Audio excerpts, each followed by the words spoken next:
안녕하세요. 이현은 교수의 경제포럼 함께 해주셔서 감사합니다.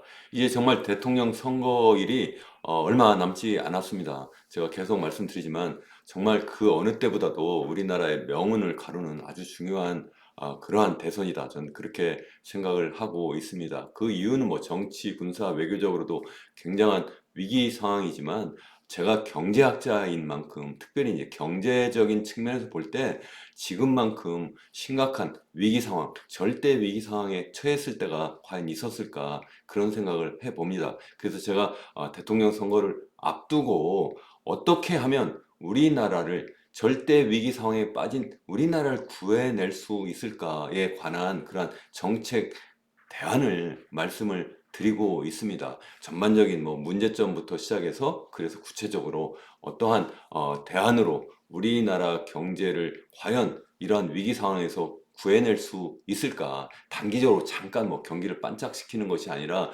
정말 추락하는 0% 밑으로 추락하고 있는 우리나라의 경제 성장을 어떻게 하면 다시 살아 일으킬 수 있을까와 관련된 말씀을 계속해서 드리고 있습니다. 이러한 말씀은 제가 계속해서 말씀드린 것처럼 저의 최근 신간 절대위기 주식회사 대한민국이라고 하는 책에 더 자세히 나와 있기도 합니다. 그래서 뭐 그 책을 여러분들 읽어봐 주시면 더더욱 감사하겠지만 일단 전반적인 내용 한번 제가 요약해서 말씀을 다시 드리도록 하겠습니다. 제가 계속해서 우리나라가 절대 위기 상황이다 이렇게 말씀드리는 이유는 단기적으로 우리나라 경제가 지금 당장 뭐 1%도 성장 못한다 이런 것이 아니라 장기적인 측면에서 굉장히 심각한 상황에 있다 하는 말씀이에요. 그래서 이미 몇 년 전부터 제가 우리나라 계속 성장 잠재력이 추락하고 있으니까 정말 이대로 두면 안 됩니다. 일본의 잃어버린 30년의 길을 가고 어쩌면 그거보다도 더 심각한 길을 갈 수밖에 없습니다. 이렇게 말씀을 드렸는데 여기 보시는 것처럼 우리나라 성장 잠재력이 여기 빨간 선으로 표시되어 있는데 70년대 이후에 한때는 10% 이상 성장을 했는데 이제는 이게 2%도 못하는 한국은행의 발표에 의하면 올해는 한 1.8% 정도 되지 않을까. KDI도 한 1.9% 정도 잠재 성장률을 현재 우리나라가 보이고 있지 않을까 이렇게 이야기를 하고 있고 앞으로는 더 떨어질 것이다. 그래서 30년대 한 중반 정도 되면 0%대로 갈 것이다. 그리고 40년대에 가면 40년대 중반 정도에 가면 0%도 못하는 상황이 될 것이다. 그게 정말 심각한 위기가 아니냐. 제가 이런 말씀을 드릴 때 아직까지도 도대체 언제 터져요? 이런 말씀 하시는 분들 많이 계세요. 지금 완전히 골병 들어서 지금 죽어가고 있는데 언제 죽어요? 뭐 그런 이야기를 하는 거나 너무 다름이 없지 않은가 그런 생각을 합니다. 이미 죽어가고 있는데 뭘 어떻게 더 이상 증거를 될 수가 있어요. 그럼에도 불구하고 더더욱 문제는 뭐냐면 그때그때 우리가 이렇게 위기 상황이 있었어요. 뭐 마이너스대로 떨어지거나 특히 이제 대표적으로 97년, 98년 외환위기 때라든가 아니면 2008, 9년 글로벌 금융위기 때라든가 아니면 2020년 코로나 상황 때 우리나라가 심각한 경제 위기에 빠졌었는데 바로 V자형 반등을 했었다. 근데 최근의 상황을 보면 이미 지난해 2분기부터 시작해서 전분기 대비로 마이너스 0.2%, 또 3분기에는 0.1%, 올해 1분기는 0.1, 그리고 올해 1분기는 지난해 4분기죠. 지난 4분기 0.1 그리고 올해 1분기에 마이너스 0.2 해서 이미 마이너스 성장을 하고 있다. 그러니까 지난 4분기가 1년이잖아요. 지난 1년 동안 우리나라의 경제 성장률은 이미 0% 밑으로 떨어졌다. 앞으로는 괜찮을 거냐? 그렇지 않을 거다. 이미 KDI가 우리나라의 경제 성장률을 0.8%로 낮춰 잡았고 그리고 한국은행도 현재까지는 아직 1.5라고 이야기하고 있습니다만 조만간 1% 밑으로 떨어뜨리지 않을까 이렇게 생각을 하고 있고 전 세계 주요 IB들이나 아니면 주요 연구기관들이 대부분 우리나라의 경제 성장률이 1%도 못할 것이다. 이 이야기는 좀 전에 말씀드린 잠재 성장률 잠재 성장률만큼도 못한다 그런 말씀이잖아요. 그래서 이것을 또 끌어올리는 것도 굉장히 중요해요. 그러니까 단기적으로도 문제고 장기적으로도 문제다 이런 이야기인데 단기적인 문제는 그 지나면 다시 회복될 수도 있어요. 근데 문제는 우리나라는 그렇게 회복되는 문제가 아니라 장기적으로 계속 더 추락할 것이다 하는 말씀입니다. 그렇기 때문에 우리가 더더욱 대통령 선거가 중요하다 이렇게 계속 말씀을 드리고 있는데 주요 그 대선 후보라고 할 수 있는 뭐 이재명 대통령 후보 그리고 김문수 대통령 후보 두 분의 대선 후보 10대 공약을 제가 꼼꼼히 들여다봤어요. 그래서 뭐 이름은 뭐 세계를 선도하는 경제 강국을 만들겠다. 또 한쪽에서는 자유주도 성장 그리고 기업하기 좋은 나라를 만들겠다. 뭐 이런 이야기를 하고 있고 또 뭐 여러 가지 뭐 경제 관련된 공약이 있기는 한데 제가 볼 때는 우리나라가 현재 얼마나 심각한 위기 상황인지 아직 깨닫지 못하고 있는 것이 아닌가, 인식하지 못하고 있는 것이 아닌가. 적어도 이러한 공약을, 정책을 만드는 그러한 팀에서 아직 우리나라의 경제 상황을 아주 심각하게 보지 않는 것이 아닌가 하는 생각을 좀 하고 또 구체적으로 그래서 그 위기 상황을 어떻게 극복할지에 대한 그러한 대안을 마련하지 못하고 있는 것 같아요. 그래서 이와 관련해서 공약에 대해서 꼼꼼히 더 한번 정리해서 여러분들께 말씀을 드리려고 하는데 오늘은 제가 그냥 그동안 시리즈로 말씀드렸던 것을 장기적으로 어떻게 우리가 살아날 수 있을지에 대한 말씀을 드리려고 해요. 결국은 경제 성장률이 계속 추락한다는 것은 결국 그 나라의 그 노동력 그리고 자본 그리고 자원, 이 자연자원은 뭐 증가할 수 없으니까 그냥 고정이 됐다고 치고 노동력이 줄어들기 때문에 그렇다는 거고 이 자본도 이게 제대로 된 미래 먹거리 투자, 설비 투자나 아니면 R&D 투자를 하지 못해서 그렇다. 이게 설비 투자는 이 자본이고 이 F라고 되어 있는 것이 R&D 투자, 기술을 의미하는 거거든요. 그래서 결국은 어떻게 하면 이 노동을 증가시키고 자본을 증가시키고 어떻게 기술 수준을 높일 것이냐는 건데 그게 우리나라는 계속 추락했지 뭐 증가하지 못했다는 거예요. 그래서 이런 것을 우리가 어떻게 극복할 것이냐 하는 이야기입니다. 결국은 그렇게 하지 못한 이유는 결국은 인구가 계속 고령화되니까 결국 저출산 고령화가 계속 되면서 그러면서 이제 좀 전에 말씀드린 이 노동력이 계속 줄어들고 있고 또 현재 생산 활동을 하는 그 노동력 중에서도 전체적인 나이가 이제 평균 연령이 높아지면서 또 그것이 또 생산성을 떨어뜨리는 중요한 원인이다 하는 말씀이고 또 두 번째는 이 자본에 관련된 문제인데 계속해서 시멘트를 쌓아 올린 그러한 경제 성장을 한 거잖아요. 계속 건설 산업 띄우고 주택 가격 띄우고 가계부채 계속 늘리고 이런 방식으로 경제 성장을 했기 때문에 이 자본 형성이 제대로 안 되고 또 그것이 또 기술 투자에도 또 제대로 자원 배분이 되지 못해서 문제다 이런 말씀을 계속 드렸고 또 세 번째는 이 노동이라고 하는 것이 양도 중요하지만 또 질이 중요하잖아요. 그래서 이 질적인 수준을 높여야 되는데 우리나라 교육이 계속 산업사회 교육에서 벗어나지 못하고 있는 그러한 암기 위주의 교육이 계속 유지되고 있기 때문에 그래서 문제라는 거예요. 그래서 그동안 제가 인구 고령화를 어떻게 극복할 거냐, 어떻게 출산율을 높일 거냐, 그리고 또 어떻게 시멘트로 쌓아올린 경제 성장을 정말 미래 먹거리를 정말 우리가 계속 만들어 나가는 그러한 진정한 지속 가능한 투자 성장을 할 거냐 하는 말씀도 지난번 영상에서 말씀드렸고 오늘은 주로 이 교육에 관련된 문제를 말씀을 드리려고 합니다. 그래서 제가 교육은 개혁을 하면 안 된다. 이제는 교육은 혁명을 해야 된다. 제가 계속 말씀드려요. 그동안 교육 개혁한다고 지금 벌써 한 30년 넘게 제가 대학에 계속 봉직하면서 계속 들었던 이야기가 교육 개혁이에요. 근데 제가 생각할 때 제가 처음 대학 교수할 때 1990년대와 현재와 비교해 보면 교육 시스템이 바뀐 게 없어요. 계속 뭐 다만 이름만 바뀌었죠. 뭐 한때는 뭐 무슨 뭐 수능 시험이 뭐 다른 이름으로 막 한때는 뭐 무슨 예비고사라는 이름부터 시작해가지고 다양한 이름으로 바뀌어 왔는데 결국 객관식 그런 반복 주입식을 통해서 시험을 잘 볼 수 있는 그러한 시험을 벗어나지 못했고요. 그리고 또 대학이라고 하는 것도 그동안 뭐 엄청나게 경쟁력을 키울 것처럼 했지만 사실은 아직도 똑같아요. 전 세계에서 보면 우리나라 대학은 경쟁력이 굉장히 취약하다. 어쩌면 점점 더 경쟁력이 떨어지고 있어요. 특히 아시아권만 놓고 봐도 제가 좀 이따 더 자세히 자료를 보여드리겠습니다만 뭐 한때는 홍콩이나 싱가포르, 일본에만 떨어졌다고 생각했는데 이제는 중국 대학들하고 경쟁했을 때 우리나라는 경쟁력이 점점점 추락하고 있는 이러한 상황이거든요. 그렇기 때문에 우리나라의 미래가 없다 이렇게 저는 보고 있는 겁니다. 왜 이게 그러면 중요하냐 하면 왜 교육 혁명을 해야 하냐면 현재 우리가 혁명을 하고 있기 때문에 그래요. 우리가 지금 인류사를 놓고 보면 한때는 원시 수렵 사회로 살았다가 이제 농업 혁명을 하면서 농업 사회를 일구고 살았고 그런 다음에 다시 또 산업혁명을 통해서 산업사회를 일구면서 살았죠. 그러다가 이제는 디지털 혁명을 하면서 디지털 사회로 지금 전환하고 있는 그러한 상황이에요. 이런 상황이기 때문에 이 디지털 사회에 걸맞는 그러한 교육을 해야 된다 하는 말씀입니다. 근데 그렇게 하지 못하고 있다. 간단히 디지털 혁명이 뭐냐, 디지털 사회가 뭐냐, 핵심은 이거예요.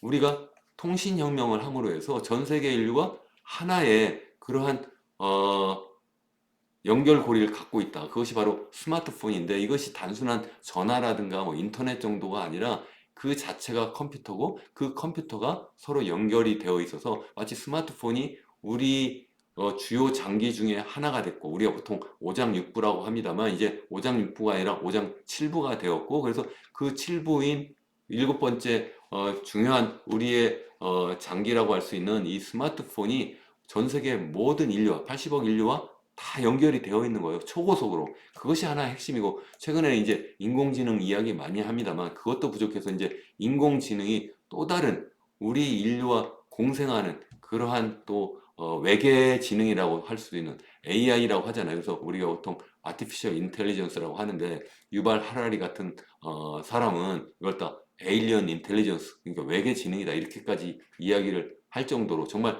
우리가 정말 상상하지도 못한 새로운 그런 지능이 또 나타난 거예요. 그러니까 우리 인간이 슈퍼 휴먼이 됐을 뿐만 아니라 그것도 부족해서 외계에 또 새로운 슈퍼 휴먼이라고 하는 그런 지능이 또 등장하게 된 거죠. 이러한 상황으로 현재 가고 있는데 예전처럼 산업사회에 걸맞는 그러한 방식의 교육을 하고 그러한 방식으로 대학을 가고 그렇게 해서 사회에 나가면 그러면 도대체 이런 디지털 사회에서 우리가 제대로 적응할 수가 있겠느냐는 거죠. 그렇지 못하다. 그래서 제가 종합해서 문제점을 우리나라의 교육 시스템의 문제점을 네 가지로 한번 정리를 해봤어요. 첫 번째는 암기 위주의 주입식 교육이다. 이건 뭐 여러분들 다 그렇게 생각하시지 않나요? 저만 그렇게 생각하시나요? 저만 그렇게 생각하지 않죠. 여러분들도 다 그렇게 생각하실 거라고요. 그럼 뭐가 문제냐? 이 암기 위주로 하는 이유는 수학 시험 수학 능력 시험을 잘 보려고 하는 거잖아요. 수학 능력 시험을 잘 봐야지만 대학을 갈 수 있고 또 그러면 내가 신세를 고친다. 그러면 평생 내가 잘 살 수 있다. 이러한 믿음 때문에 하는 거잖아요. 그럼 이 수학 능력 시험 가지고 뭐가 문제냐? 일단 첫 번째는 디지털 사회는 정말 완전 다양화된 그러한 세상이고 정말 새로운 세상인데 모두가 똑같은 시험으로 대학을 가니까 도대체 창의력이라고 하는 것이 필요가 없고 모든 사람이 똑같이 기계로 붕어빵 찍어내는 것처럼 이렇게 해서 대학을 가는 거예요. 또 그게 또 가능한 이유가 바로 그 수학 능력 시험이 주관식이 아니라 객관식으로 되어 있어요. 도대체 이렇게 똑같은 시험으로 그것도 객관식 시험으로 대학 가는 나라가 있나요? 한때는 뭐 일본도 비슷했는데 다 없어졌어요.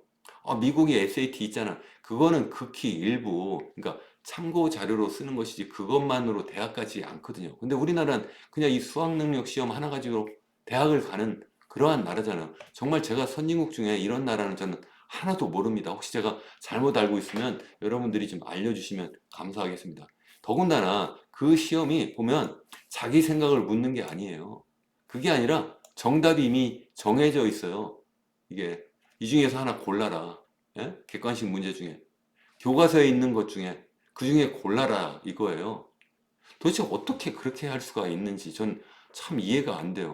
어떻게 이 세상에 특히 이 디지털 세상으로 막 바뀌고 있는데 어떻게 정답이 모든 문제마다 다 있을 수가 있죠? 그렇지 않아요. 제가 평생 경제학을 가르칩니다만 그 경제학 문제도 이게 꼭 정답이 있지 않아요. 이렇게 하다 보니까 그냥 반복 주입식으로 하면 높은 점수를 받는 거예요. 그러니까 그냥 학부모도 그렇고 학생들도 그렇고 그렇게 하는 거죠. 그러니까 그 사람들이 바보가 아니라 시스템이 잘못되어 있기 때문에 이 수학능력 시험을 정말 뜯어고치지 않으면 안 된다는 거예요. 저는 그래서 이거 정말 뜯어고쳐야 된다 하는 생각입니다. 그래서 어떻게 뜯어고칠 것인가는 제가 좀 이따 말씀을 드리려고 하고 두 번째는 그렇게 시험을 보는데 그렇게 시험을 잘 보려고 막 만점 맞으려고 막 애쓰는 이유는 뭐예요? 그야말로 우리나라에서 정말 소수의 좋은 대학, 소위 뭐 스카이 대학 아니면 소수 명문 몇 개 대학에 들어가기 위해서 그래서 모든 아이들이 그냥 태어나서부터 시작해가지고 여의땅 해가지고 그래가지고 막 똑같은 기준으로 그냥 경쟁을 하는 거예요. 그렇게 해가지고 누구는 좋은 대학 가고 누구는 좋지 못한 대학 가고 지방 대학 가고 그렇게 해가지고 그거 가지고 평생 분홍글씨처럼 아니 평생 훈장처럼 이렇게 따라다니는 것이 정말 우리나라 정말 큰 문제가 아닌가 저는 그렇게 생각을 하고 있습니다. 그래서 실제 보면 서울대 들어간 학생들 보면 여기 보면 10명 중 6명이 N수생이다. N수생은 재수 이상 했다는 거예요. 그러니까 정시 합격자 중에서 보니까 10명 중 6명이 N수생이더라. 그 중에서 2명은 삼수생이더라. 그러니까 굉장히 많은 학생들이 정말 처음 시험 봐가지고 합격하지 못하면 재수하고 삼수하고 이렇게 해가지고 그냥 서울대 가겠다 그냥 하는 거예요. 그러면 그렇게 해가지고 그 학생이 더 똑똑해졌나요? 더 창의력이 높아졌나요? 그래서 우리나라 그리고 또 그 어린 아이에게 더 정말 좋은 결과를 가져온 건가요? 또 실제 보면 올해 지금 N수생이 지금 20만 명 정도 예상을 하고 있어요. 이 정도면 어느 정도냐면 이게 25년 만에 최고라는 거예요. 제일 많다. 예? 어떻게 이럴 수가 있어요? 자꾸 지금 출산율이 떨어지고 해서 지금 수능 시험, 정시로 지금 막 고등학교 졸업생들은 자꾸 줄어드는데 이 재수하고 삼수하고 사수하고 이런 학생들이 자꾸 늘어나니까 도리어 N수생은 더 늘어나고 있는 거예요. 점점 더 이 교육을 개혁하는 것이 아니라 지금 개혁을 해왔기 때문에 지금 이런 상황이 된 거죠. 저는 정말 정치권도 정말 책임져야 된다고 생각하고 특히 교육부 장관부터 교육부 직원들 정말 공무원들 정말 책임져야 된다고 저는 생각을 하고 있어요. 자, 그런데도 어쩌면 더더욱 문제는 뭐냐면 그렇게 해서 좋은 대학 가는 거 물론 좋을 수도 있죠. 근데 들어가서 무엇을 원하느냐? 그냥 졸업장을 원하는 거예요. 그게 아니라 정말 우리가 필요한 인재는 앞서 말씀드린 것처럼 디지털 혁명을 하고 있잖아요. 디지털 혁명은 제가 아까 말씀드렸어요. 스마트폰이고 또 하나는 AI다. 그래서 그 AI를 정말 선도적으로 만들어낼 수 있는 그러한 인력을 우리가 만들어내야 되는데 그거 말고도 디지털 관련해서 정말 새로운 창의력 있는 인재가 필요한데 우리는 그렇지 못하다는 거예요. 그래서 뭐 이게 한 가지 뭐 예를 들고 있는 건데 우리나라의 AI 인재 규모는 뭐 중국의 20분의 1에 불과하다. 당연히 뭐 인구가 적으니까 그런 거 아니야. 이렇게 생각하실 수도 있는데 사실은 그렇지 않아요. 점점 더 중국의 대학의 경우에는 그야말로 이공계 그것도 AI 첨단 과학 분야로 학생들, 인재들이 막 몰리고 있는 상황인데 우리나라는 그게 아니라 다 어디로 가요? 지금 법대 가거나 의대 가거나 지금 그렇게 하고 있잖아요.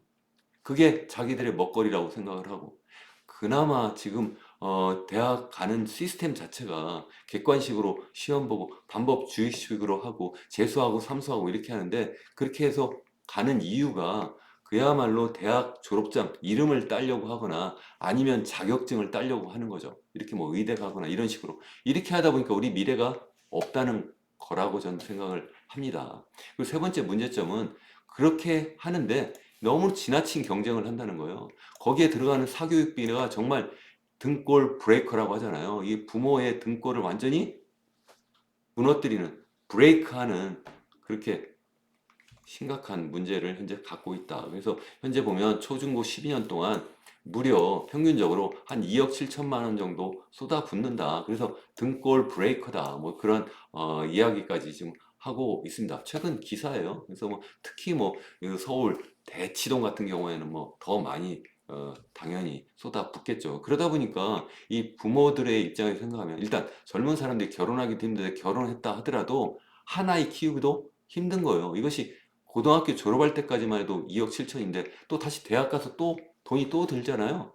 그러니까 당연히 3억이 넘겠죠. 거기다 나중에 또 뭐 결혼시키고 이러려니 또 돈이 들죠. 그러니까 도대체 아이 낳고 살기가 너무 힘든 세상이 돼버린 거예요. 그러니까 당연히 이런 이야기가 나오는 거죠. 이런 상황인데 어떻게 아이를 낳느냐. 그렇게 할 수 없다는 겁니다. 앞서 말씀드린 것처럼 지금 초중고 학생 수는 자꾸 줄어들었는데 그런데 자꾸 N수생은 늘고 있고 거기다가 또 지금 사교육비는 사교육비대로 계속 증가하고 있다는 거예요. 그러니까 이 큰 문제가 아니냐는 거예요. 실제 그래서 여기 지금 통계청에서 발표한 자료인데 여기 보시면 사교육비 총액이 최근 자료가 2023년 자료예요. 이게 27조 원이더라. 이렇게 지금 현재 나타났는데 이것이 계속 증가하더라. 2015년 같은 경우는 이게 17조 8천억 정도 거의 지금 한 10년 만에 지금 10조 원 이상 증가해 버린 거죠. 학생 수는 주는데, 그런데 사교육비 총액은 증가하더라는 거죠. 실제 보면 학생 1인당 월 평균 사교육비가 계속 증가하고 있어요. 그게 바로 이제 총액이 증가한 걸로 나타나는 거죠.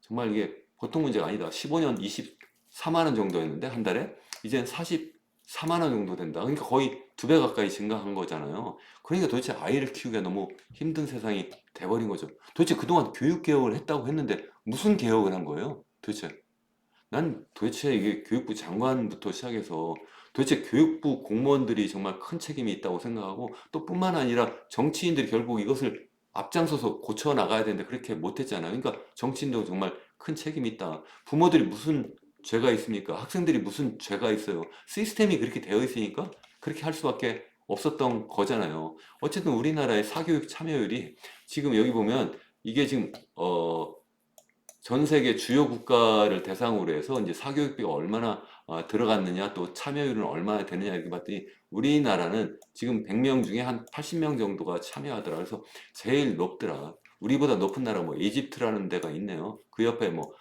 남아프리카 정도가 있는데 그렇지 않은 나라들의 경우에 뭐 홍콩 많이 한다고 하는데 홍콩 이 정도 와 있네요. 일본도 한 이 정도 와 있네요.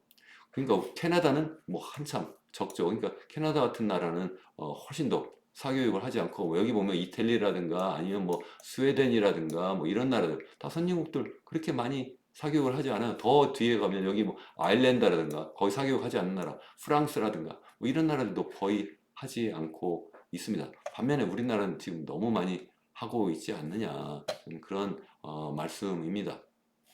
그러다 보니까 1인당 GDP 대비로 사교육비가 전체 교육비죠. 18세까지 무려 3억 6천 5백만 원 정도 들더라. 이 정도는 GDP 대비로 한 7.8배 정도 되는데 세계에서 제일 높더라. 중국 다음으로 높더라. 이게 중국에서 연구한 중국 위아 인구 연구소에서 발표한 자료인데 우리나라가 제일 높더라. 중국이 그 다음 높더라. 그래서 이 사람들이 이걸 연구한 이유는 너무 사교육비가 높기 때문에 그래서 뭐 중국도 그렇고 한국도 그렇고 바로 출산율이 이게 낮은 거 아니냐 이제 그렇게 이야기를 하고 있는 겁니다. 이게 너무 높다 이제 그런 이야기입니다. 호주에 무려 호주는 2.1배 정도밖에 안 되는데 우리나라 거의 8배 정도니까 거의 이걸 기준으로 하면 무려 4배 이상 많은 거잖아요. 사교육이 우리나라 너무 많다 이제 그런 얘기입니다. 그럼에도 불구하고 또 대학은 경쟁력이 점점 더 약화되고 있어요. 저도 평생 대학에 있었습니다만 제가 생각할 때 대학 교육 아니면 대학 연구 시스템 자체가 그때보다 더 좋아졌다라고 저는 생각을 못 할 것 같아요.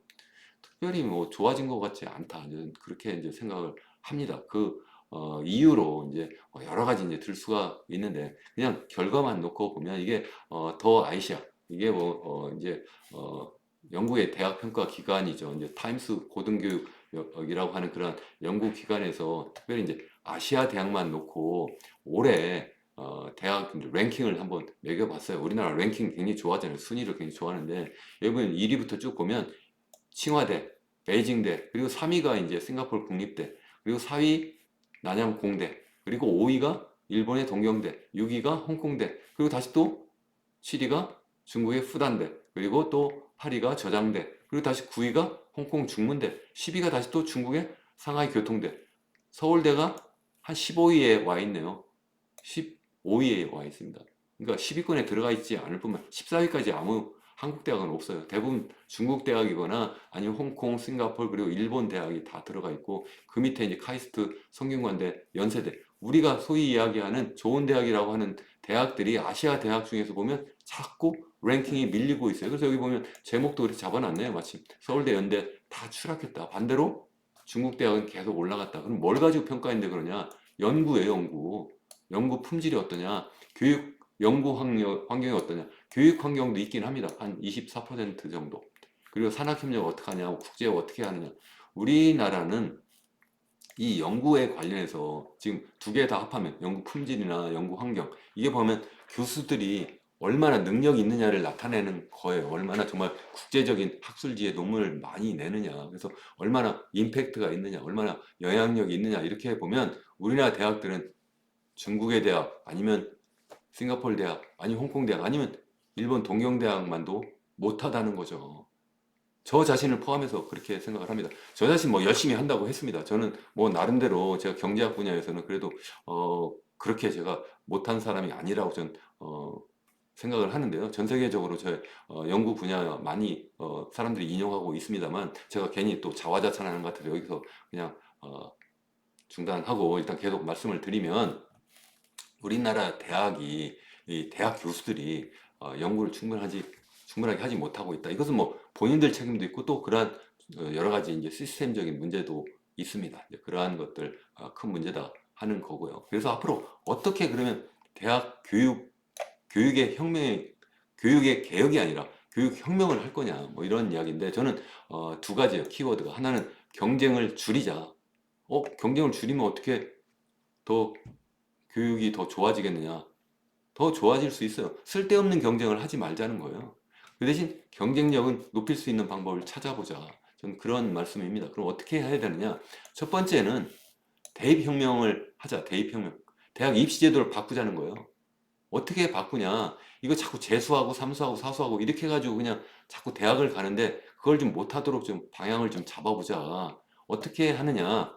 N수생에 대해서는 페널티를 누진적으로 적용하자는 거예요. 그래서 처음 이제 고등학교 졸업하면서 이제 수능 시험을 보는데 한 번밖에 보지 않잖아요. 어떻게 한 번 보고 대학을 갈 수 있어요? 그것도 뭐 모든 학생이 하루 딱 날 잡아가지고 시험 다 보고 그런 다음에 그 시험 가지고 그냥 일렬종대 줄을 세워가지고 대학을 보낼 수가 있어요. 이게 도대체 2025년 정말 현재 이런 상황을 어떻게 계속 내버려 두고 있는지 저는 정말 이해가 안 돼요. 이해가 안 돼.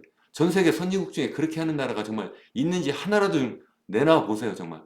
그것도 완전히 막 객관식으로 정말 그렇게 하면 정말 안 된다. 그래서 저는 수능 시험 최소한 두 번 정도 시행을 해야 된다.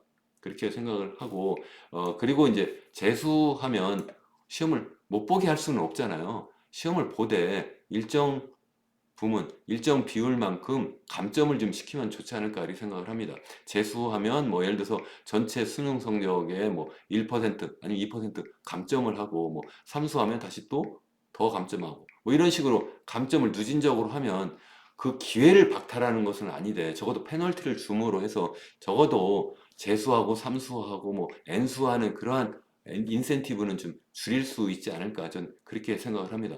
이게 어떤 좋은 점이 있느냐? 일단 학생들의 학업 스트레스를 감소시키는 측면이 있다고 생각을 해요. 저는 어떻게 뭐 정말 고등학교 때까지 12년 동안 정말 달달 외우는 똑같은 반복 주입식 시험을 계속 봐왔는데 이걸 또 반복시키는 건 정말 이건 죄악이라고 생각해요. 정말 나쁜 일이다. 그래서 이 학생들에게 적어도 그렇게 하지 않도록 적어도 학업 스트레스를 좀 감소시키자. 그냥 그냥 한 해에 두 번 시험 봐서 그 중에서 잘 나온 성적을 본인이 선택해서 그거 가지고 대학 갈 수 있도록 이렇게 하도록 하자는 거예요. 아예 저는 객관식 시험 자체를 좀 없앴으면 좋겠는데 없앨 수 없다면 일단 그렇게 하고 나중에 이걸 선택적으로 반영하게 하면 또 되거든요. 그래서 그 얘기는 좀 이따 하도록 하고 이렇게 하면 어쨌든 학생들의 학업 스트레스도 줄여주고 또 뿐만 아니라 부모들의 사교육비 부담도 줄여주고 또 뿐만 아니라 이렇게 하면서 정말 우리나라의 노동력이 계속 부족하고 있는데 사회를 빨리 진출시킬 수 있는 그런 장점도 있고 또 이런 등등의 이유 때문에 또 합계 출산율은 또 높일 수 있다는 거예요. 이게 정말 좋지 않느냐? 저는 그렇게 생각합니다. 이거 반대하는 분도 물론 계실 수 있는데 반대하신다면 댓글에 좀 의견을 남겨주시면 정말 감사하겠습니다. 다만 그냥 나와 의견이 다르니까 말도 안 된다면서 욕은 좀 하지 말아 주세요. 두 번째는 뭐냐면 대학 구조를 바꾸자. 좀 전에 대학 입시를 바꾸자 하는 이야기인데 두 번 대학 구조를 바꾸자는 거 어떻게 바꾸냐. 크게 보면 우리나라는 국립대와 사립대 이렇게 두 개가 있잖아요. 그래서 국립대는 하나로 좀 묶자 하는 거고요. 사립대는 제발 교육부가 간섭하지 말자. 그런 말씀입니다. 그 구체적인 내용은 이런 거예요. 국립대가 있는데 국립대가 뭐 전국적으로 다 많은데 이제 거점 대학이라는 데가 있어요. 뭐 예를 들어 강원대는 뭐 강원도에는 강원대. 예를 들어서 뭐 전남도에는 전남대, 전북에는 전북대. 뭐 이런 식으로. 그리고 뭐 충남에는 충남대, 충북대. 그리고 뭐 경북에는 뭐 경북대. 뭐 이런 식으로. 뭐 또 그리고 부산 지역에는 뭐 부산대. 뭐 이런 식으로 이제 주요 거점 대학이 있는데 이런 주요 거점 대학, 서울대는 또 하나의 또 국립대학, 약간 국립대면서 사립대인데 저는 둘 중에 하나 선택을 해야 된다고 저는 생각을 하는데 어쨌든 서울대까지 포함해서 이런 거점 국립대학을 하나로 좀 묶자는 거예요. 이게 바로 프랑스가 그렇게 하고 있잖아요. 뭐 파리 제1대학, 이 제2대학, 제3대학 이런 식으로 해서 그냥 하나의 한국대학이다 이렇게 이름을 하잖아요. 한국대학. 한국대학으로 하자. 한국대학으로 하고 그리고 뭐 한국 1대학, 2대학 이렇게 해도 되는데요. 그냥 한국대학으로 딱 하고 다만 캠퍼스만 다양하게 있는 거죠. 그래서 여기서는 뭐 하냐면 이 대학은 교육이라고 하는 것은 뭐 두 가지가 있어요. 하나는 기본적인 기초 학문을 육성하고 또 저소득 계층에게도 양질의 교육을 제공하는 책무가 있거든요. 그런 공적 기능을 좀 이 국립대가 좀 많이 하도록 하고 사립대는 완전 자율 경쟁해가지고 그야말로 전 세계적인 연구 경쟁력 그리고 또 교육 경쟁력 다 정말 최고로 높여보자 뭐 이런 이야기입니다. 그래서 일단 국립대로 다시 돌아오면 어쨌든 기초학문 육성하고 저소득 계층에게 양질의 교육을 제공하자. 그리고 이제 그 거점 국립대학 간에는 교수와 학생들이 자유롭게 좀 이동할 수 있도록 하자. 최근에 뭐 어떤 그 공약을 보니까 대통령 공약을 보니까 전국에 서울대와 같은 대학을 각 지역마다 하나씩 만들겠다 이렇게 공약을 했는데 그냥 말로만 그렇게 하지 마시고 이걸 하나로 묶으면 자연스럽게 그렇게 될 수 있거든요. 그래서 그렇게 하나씩 묶으면 되겠다 하고 그 대신 정부가 그동안 해왔던 그런 기본적인 통제는 해야 된다고 생각을 해요. 공적 기능이 있기 때문에 그 대신 지원은 전폭적으로 해야 된다. 그럼 지원금은 어디서 나오냐? 사립대회 지원했던 것을 전부 다 국립대로 옮겨가자는 거예요. 그래서 전폭적인 지원을 하고 그 대신 현재까지 해왔던 그러한 방식의 규제, 통제는 해야 된다고 저는 생각을 합니다. 마치 미국 같은 경우에 뭐 주립대, 사립대가 있는데 뭐 그와 좀 비슷하게 좀 생각을 해도 될 것 같긴 한데요. 우리나라 같은 경우는 조그만 나라니까 이 국립대를 하나로 좀 묶자. 그 대신 지방에 있는 군소 국립대의 경우에는 그러한 경우에는 그 지방에 맞는 그런 특성화를 좀 하면 되겠다. 저는 그렇게 생각을 합니다. 그에 대해서는 제가 앞서 소개해드린 저의 책 절대위기 주식회사 대한민국에 자세히 소상하게 설명을 했는데요. 현재는 이제 그렇게 지금 하고 있지 않아요. 지금 대학 구조 개혁이라고 해가지고 어떻게 하냐면 글로컬 대학 뭐 이렇게 하면서 강원도 하면 강원도에 있는 모든 국립대를 하나로 지금 묶는 그러한 어떤 개혁이라고 하는 개혁이 아닌 개혁을 하고 있어요. 그러면 어떻게 되겠어요?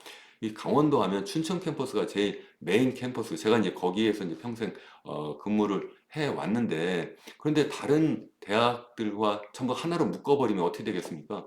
그냥 하향 평준화 되는 거예요. 춘천에서 강릉, 춘천에서 원주, 춘천에서 저기 삼척까지 가는 시간하고 춘천에서 서울 오는 시간하고 어떤 게 더 가깝겠습니까? 서울이 가까운데 그냥 강원도라는 이름으로 거길 다 묶어버리면 무슨 시너지가 있겠어요? 정말 시너지가 없어요. 그냥 하나로 그냥 이름만 묶어버리고 그냥 실질적으로는 하지도 않을 거예요. 정부는 그냥 뭐라고 하냐, 교육부는 지원금 너 받을래 안 받을래? 받으려면 그냥 묶어서 하나로 해.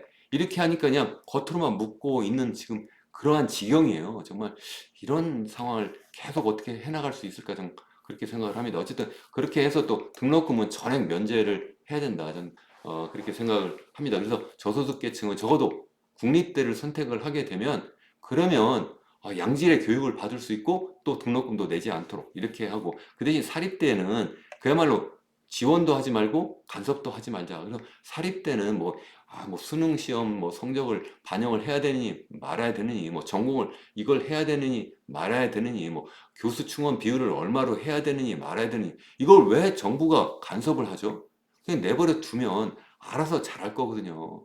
그렇게 하면 그러면 우리나라의 사립 대학도 미국의 하버드, 스탠포드 이런 식의 그런 대학이 전 나올 수 있을 거라고 생각을 합니다. 그래서 적어도 목표를 세계 10위권 대학에 최소 우리나라 대학이 하나 정도 들어갈 수 있도록 또 20위권 안에 뭐 두세 개 정도 들어갈 수 있도록 최소한 뭐 아시아권에서 10위권 대학에 적어도 한 두세 개 정도 들어갈 수 있도록 이렇게 좀 만들어 줘야 되지 않을까 전 그렇게 생각을 합니다. 뭐 이런 이야기를 제가 다시 한번 제 책을 또 소개해 드릴 수밖에 없는데 이 책에 정말 소상히 써 있습니다. 그냥 너무 피상적인 거 아니야 이렇게 생각하실 수도 있는데요.